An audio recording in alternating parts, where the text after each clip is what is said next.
Netflix has begun to cave to the mob after a relative handful of protesters staged a walkout to protest against Dave Chappelle's comedy special. Dave Chappelle's special not be noted that it's promoting discrimination and hate conversation. Doesn't look the type. After initially invoking artistic integrity and free speech to defend Chappelle, Netflix CEO Ted Sarandos is now losing his nerve. I should have recognised the fact that a group of employees was really hurting, Sarandos said.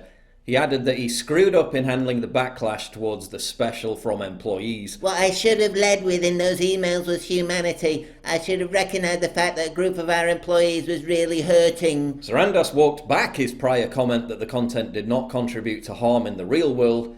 To be clear, storytelling has an impact in the real world, sometimes quite negative. Jokes are funny, but it causes real world harm. How? Smack! The list of screeching demands made by the mob doesn't even include a call for Netflix to delete the Chappelle special. What it does include is demands for money via investment into shows that amplify their ideology, trigger warnings before Netflix shows that dare to suggest that chromosomes are a thing, and for Netflix to hire more people with views that agree with their warped definition of hate speech. Which is fair enough given the amount of people who turned up to protest. They need the numbers. Now bear in mind, the majority of the bit in Chappelle's show about transgenders is him genuflecting and half apologising to them. It wasn't exactly a vicious, hateful attack on an oppressed minority, was it? The sum of Chappelle's hate speech amounted to him saying, quote, "Gender is a fact," and that everyone was born from between the legs of a woman. Oh, can't say woman, that's hate speech. How many Netflix employees during this protest walked out of the building?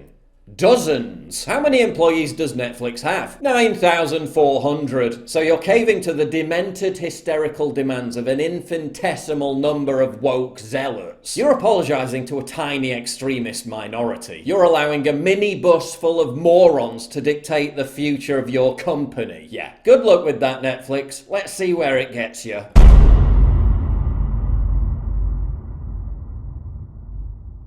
To get exclusive content, early access, behind-the-scenes stuff, and to personally interact with me, please sign up for my community at pauljosephwatson.locals.com.